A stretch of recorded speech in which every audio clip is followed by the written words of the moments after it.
Halo para sahabat GDBH Channel, selamat berjumpa kembali. Pada kali ini GDBH Channel akan membuat video bagaimana cara membuat VM dan menginstal sistem operasi Ubuntu 20.04 LTS atau Vocalposa di VMware Workstation. Jadi kemarin kita sudah menginstal virtual machine yang bernama VMware Workstation yang versi 17, dan pada kali ini kita akan mencoba bagaimana membuat sebuah virtual machine dan melakukan instalasi sistem operasi di dalamnya. Pertama-tama kita download dahulu. Kita download dulu image Ubuntu-nya. Jadi para sahabat bisa menginputkan key-nya ya, Ubuntu dengan key Ubuntu Vocalposa download. Nah, di sini lalu kita klik, maka kita akan diarahkan ke situs Ubuntu langsung yang versi 20.04 LTS-nya.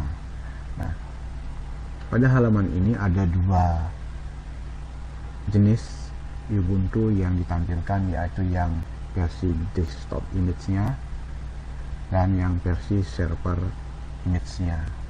Kali ini kita akan menginstal yang versi image-nya dahulu. Kita bisa download yang versi desktopnya dengan mengklik link yang sudah disediakan ya. Kita download seperti ini, kita tempatkan di folder mana tempat kita meletakkan file image tersebut ya. Kemarin saya sudah download yang versi desktop dan yang versi servernya, jadi tidak perlu mendownload kembali. Setelah para sahabat GDBH sudah selesai mendownload file image-nya, langkah selanjutnya kita akan membuka aplikasi VMware Workstation-nya ya. Di sini ada ikon VMware Workstation. Jadi para sahabat bisa klik kanan, lalu pilih Run as Administrator. Maka akan muncul tampilan seperti di layar. Pertama-tama kita buat dulu virtual machine-nya ya, dengan mengklik file lalu new virtual machine. Kita klik ya, kita pilih yang recommended saja, kita pilih yang I will install the operation system later, kita next. Kita pilih Linux karena kita akan menginstal Linux Ubuntu versi 20.04 LTS versi desktop. Kita klik next, kita beri nama Ubuntu 20.04 LTS desktop, contohnya begitu ya. Terserah para sahabat ingin apa menamainya. Lalu di mana lokasi tempat file virtual machine ini akan diletakkan? Kita pilih browse, kita pilih drive I atau drive mana yang teman-teman inginkan. Saya pilih yang drive I di folder VM. Saya akan buat folder baru di sini. Saya beri nama UB 20.04 LTS desktop VMware, contohnya begitu ya. Terserah kawan-kawan apa yang ingin diberi nama. Lalu kita klik OK, kita pilih next.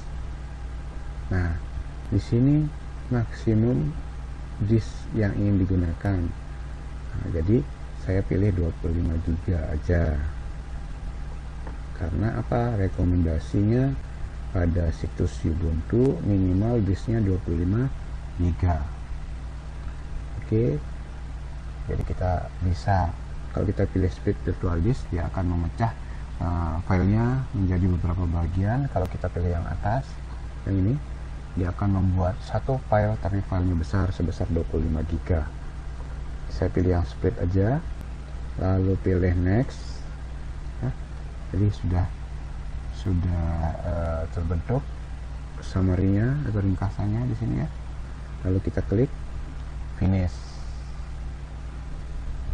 maka akan terbentuk sebuah file virtual mesin yang sudah kita definisikan. Tapi jangan lupa para sahabat GDBH Channel, kita perlu lakukan penyesuaian. Contohnya pada network adapter ini kita perlu ubah dengan memilih edit virtual machine setting.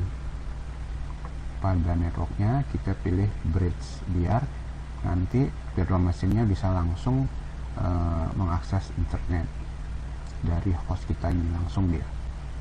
Lalu yang kedua, pada CD DVD SATA ini kita pilih ISO, jadi use ISO image.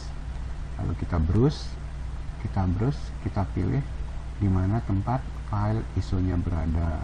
Contohnya di sini saya di folder temp pada drive I, lalu saya pilih yang Ubuntu 2004 yang versi desktop.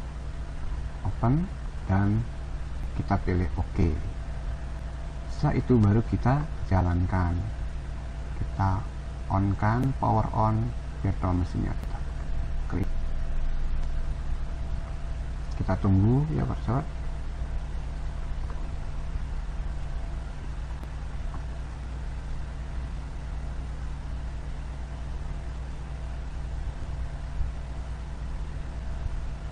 Nah, di sini Ubuntu versi desktopnya telah melakukan proses instalasi. Jadi dengan para sahabat GDBH menginstal program hypervisor tipe 2 ini ya, sejenis VirtualBox, VMware, Qemu, itu para sahabat GDBH Channel bisa mencoba aplikasi-aplikasi apa saja yang ada di internet, entah itu Microsoft Windows, varian-varian Linux yang tersebar banyak sekali, Mac atau Android pun bisa para sahabat install dan coba pada mesin virtual. Jadi tidak langsung kita install ke komputer fisik kita yang mungkin akan beresiko.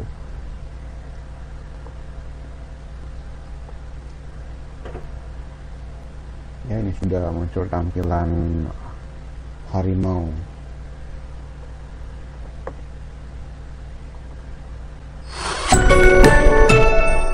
Nah, di sini akan ditampilkan pilihan saat instalasi.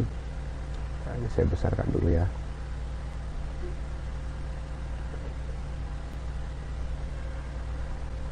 Saya besarkan dulu nih tampilannya. Nah, saat instalasi ditampilkan dua pilihan, yaitu Try Ubuntu. Jadi Try Ubuntu ini adalah kita menjalankan secara live, jadi tanpa menginstal kita bisa mencoba langsung Ubuntu-nya. Nah, kalau yang kedua ini adalah kita menginstal Ubuntu pada mesin virtual. Jadi kita coba ya, kita install Ubuntu, kita pilih yang ini, install Ubuntu. Di sini ada pertanyaan keyboard layoutnya menggunakan apa. Jadi kita biarkan dia default aja ya, kita biarkan, lalu kita pilih continue. Lalu di sini ditanya lagi apakah kita akan langsung menginstal minimal install. Kalau normal install itu nanti akan include diinstalkan web browser, utility, office dan sebagainya. Kalau yang minimal install yang ini include web browser dan software yang basic. Ya, kita pilih yang normal instalasi. Yang download update saat install kita hilangin aja kalau saya sih. Kalau teman-teman ingin tetap ya silahkan. Kalau saya hilangkan aja biar cepat instalasinya. Lalu pilih continue.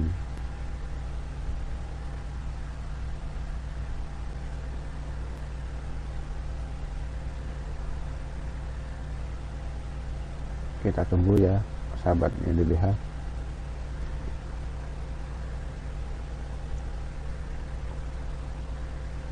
Nah, dia akan bertanya nih, apakah akan menghapus harddisk dan install Ubuntu? Ya karena masih kosong ya ceritanya ini di virtual, kita biarkan aja, kita pergunakan semuanya. Nah, kita langsung install now. Tapi kalau di komputer fisik, teman-teman juga harus berhati-hati dalam menginstal Ubuntu ya. Saat pertanyaan ini, hati-hati jika para sahabat GDBH channel menginstal pada harddisk yang ada di komputer fisik, pastikan bahwa harddisk tersebut file-file pentingnya sudah di backup. Jadi backup terlebih dahulu baru melakukan instalasi, untuk jaga-jaga siapa tahu nanti file-file yang ada itu penting dan berguna bagi para sahabat. Oke, kita klik install now. Kita pilih continue.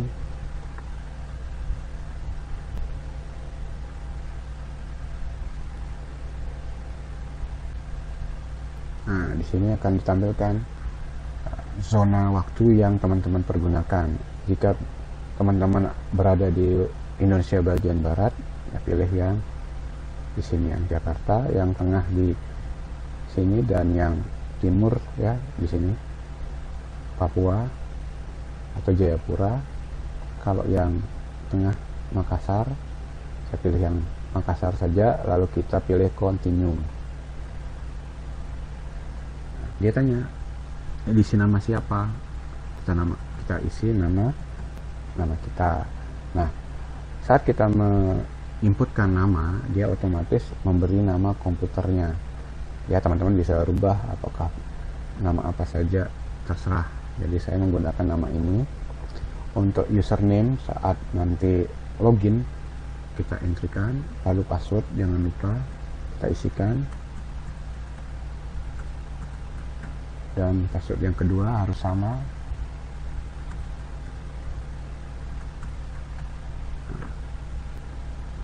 Ya, ini sama.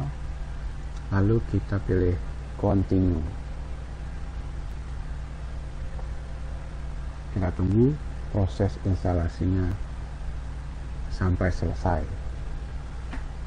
Untuk para sahabat GDBH channel yang ingin bermigrasi atau ingin belajar Linux, jadi saya sarankan belajar itu menggunakan, kalau yang versi desktop itu bisa menggunakan yang Linux Ubuntu, atau yang mirip-mirip dengan Microsoft Windows. Kalau teman-teman yang sudah terbiasa dengan Microsoft Windows bisa menggunakan Linux Mint.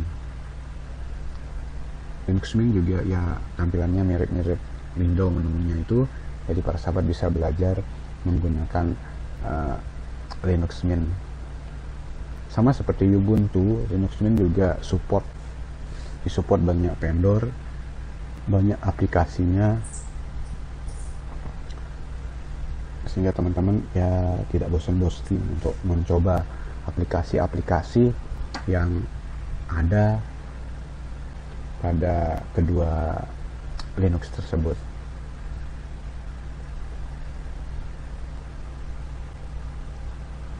Ya, masih menginstal sistem. Kalau dahulu saya belajar Linux itu pertama kali bertemu Linux itu yang distribusi, kalau nggak salah itu yang namanya Kenovix. Jadi waktu itu saya belajar Linux karena mendapat CD bonus. Waktu itu beli majalah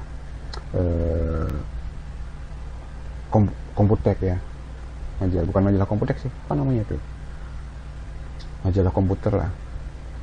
Jadi dapat bonus CD Linux, jadi penasaran, dicoba. Pada waktu itu masih menggunakan DVD drive atau CD drive. Jadi pertama kali menggunakan Linux yang live. Jadi Linuxnya live langsung bisa dipergunakan dari CD tanpa install, tanpa ribet, langsung semuanya bisa jalan, tampilannya pun grafik user interface. Nah, dari sanalah saya mulai tertarik belajar Linux. Penasaran lah, ini kok ada sistem operasi baru gitu ya. Biasanya kita menggunakan Microsoft Windows saja, sekarang ada yang baru, jadi penasaran. Makanya langsung dicoba dan ya tertarik mencoba-coba Linux sampai sekarang.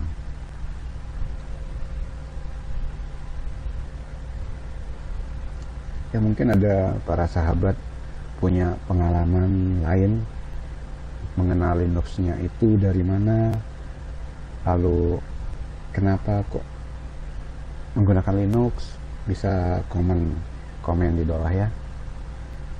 Lalu mungkin ada teman-teman punya usul distro apa yang perlu dicoba, lalu apa kendala-kendala dalam menggunakan Linux. Jadi teman-teman GDBH bisa komen di bawah. Kalau dari segi driver selama ini yang paling lengkap drivernya setahu saya itu ya Ubuntu.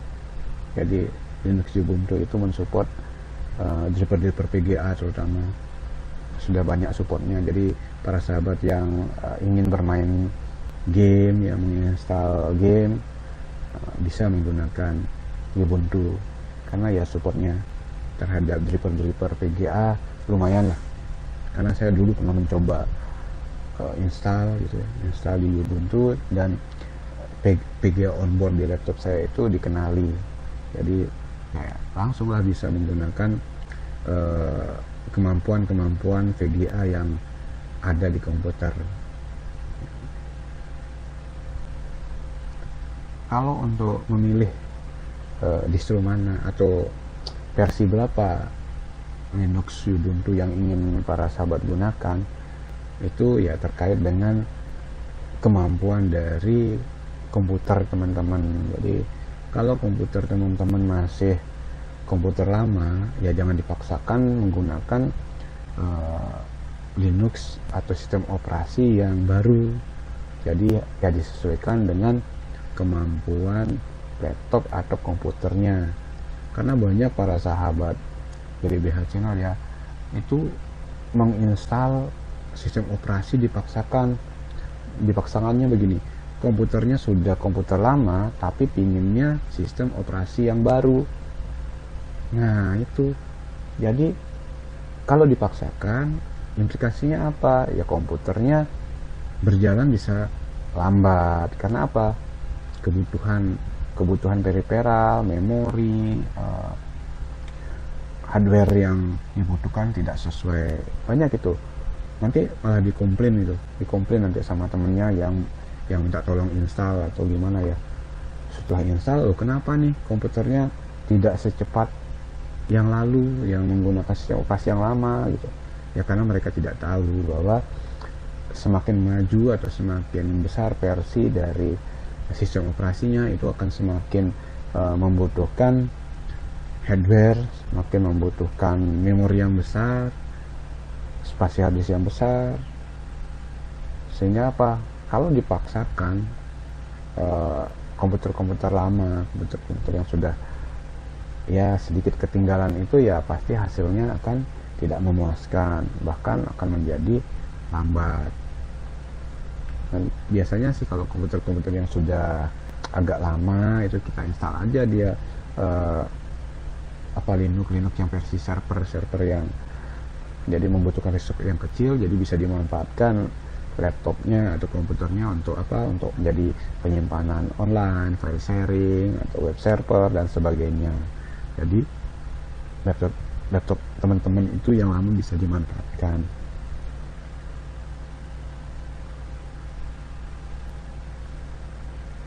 Oke, setelah fase instalasi selesai, kita akan diperintahkan untuk melakukan restart.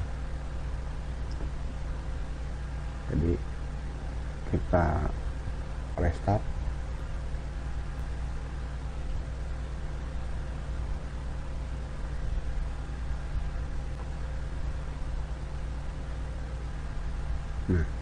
saat teman-teman kita merestart, dia memerintahkan agar melepaskan CD installernya.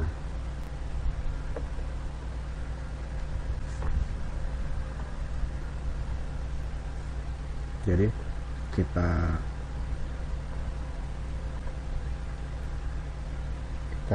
remove ya, kita lepas, kita disconnect-kan di CD-nya. Oke.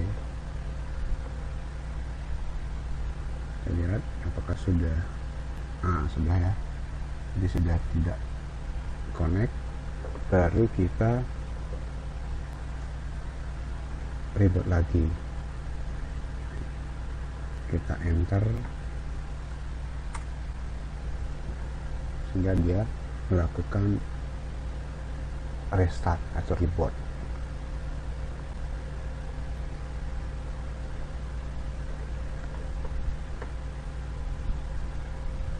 Kita tunggu dia melakukan booting.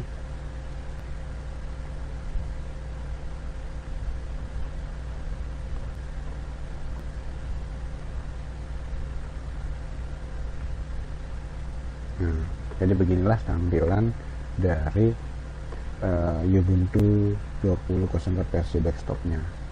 Kita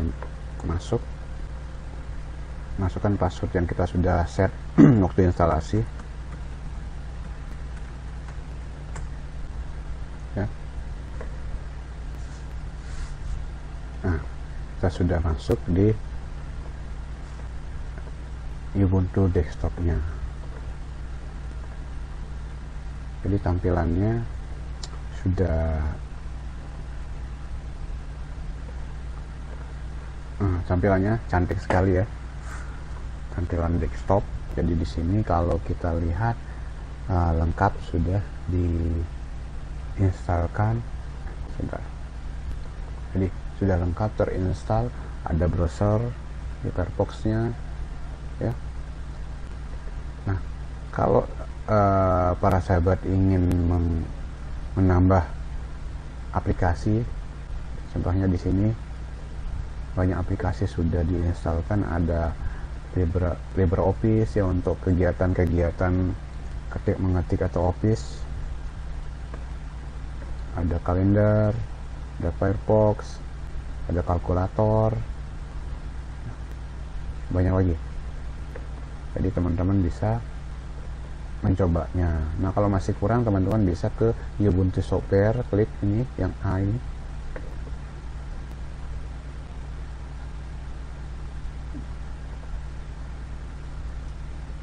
Kita tunggu.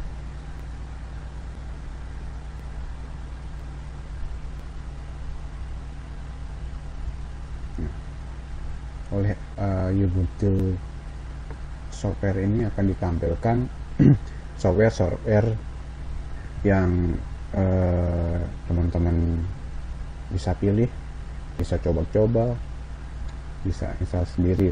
Sini banyak sekali teman-temannya software yang ada. Jadi teman-teman bisa menginstalnya. Contohnya di sini. Nah, di sini kategori address and design itu akan ditampilkan. Ya, tergantung dari kecepatan internetnya teman-teman ya. Bisa diupdate. Kalau sistemnya perlu diupdate, dia akan memberitahu apa perlu diupdate. Itu yang pertama. Nah, yang kedua, biasanya setelah kita melakukan install sistem operasi baik yang desktop maupun nanti yang server, itu biasanya kita akan melakukan update di repositorinya ya. Kita coba update dengan mengetik, masukkan password kita,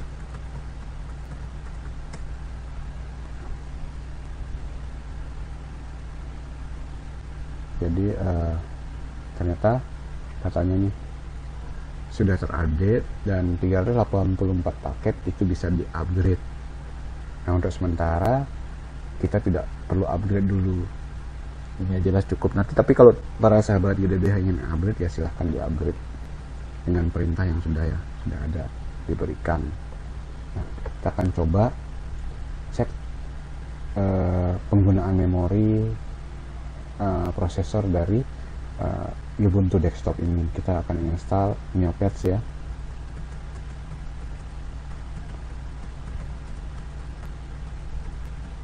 Kita coba install.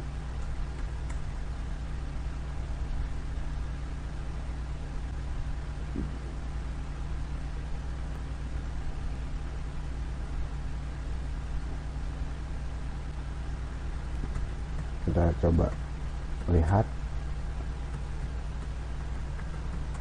ya. Jadi terlihat bahwa Ubuntu 20.04 LTS yang versi desktop ini ya berjalan di virtual platform itu desktop environment-nya menggunakan GNOME ya, temanya Yaru, di sini ada ikonnya Yaru, GNOME terminal, dan berjalan menggunakan Intel Core i5 7200U ya. Jadi 2 core.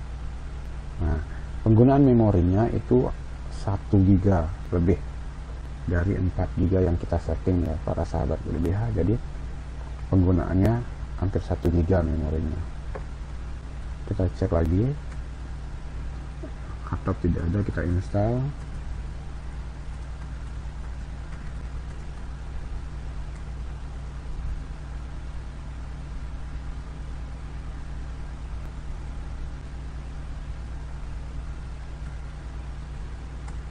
Ya. Nah, kalau kita lihat hampir sama ya, Neopets dengan Hotop, dia mendeteksi penggunaan memori atau RAM dari Ubuntu versi desktop ini adalah 1 GB ya. Jadi kalau dia default idle, dia menggunakan memori sebesar 1 GB. Lalu core pertama menggunakan 4% dan core keduanya menggunakan 2%, kadang-kadang naik. Nah, seperti ini prosesornya menggunakan core 1 dan core 2 nya sekian persen.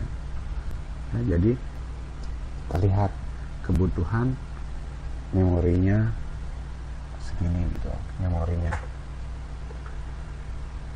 ya. Jadi teman-teman bisa memikir mempunyai gambaran lah, oh jika Ubuntu versi 20.04 ini bisa saya install di laptop atau komputer dengan 4 GB memori gitu ya, karena penggunaannya hanya 1 GB kalau idle. Kalau umpamanya dia menggunakan LibreOffice, kita contoh di sini ya.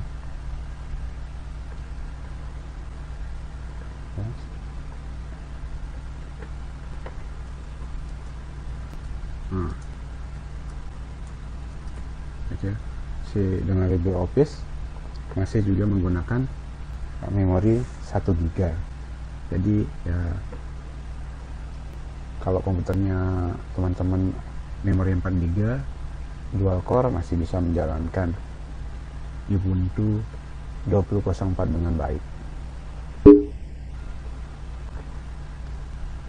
Jadi demikian para sahabat GDBH channel, bagaimana cara kita membuat VM pada firmware workstation dan menginstal Ubuntu 20.04 LTS versi desktop. Mudah-mudahan video ini bisa menjadi gambaran atau bisa menjadi paduan pada teman-teman pemula sehingga bisa mengikuti dan menginstalnya juga. Dan bagi teman-teman yang ingin mengusulkan sesuatu atau ada kritik yang membangun, silahkan bisa komen di bawah ini, dan jangan lupa untuk subscribe serta share video-video yang GDBH channel buat. Dan tak lupa GDBH channel mengucapkan banyak terima kasih untuk para sahabat yang telah menonton video ini, dan semoga bermanfaat. Jika ada kata yang salah PDB Channel mengucapkan banyak maaf.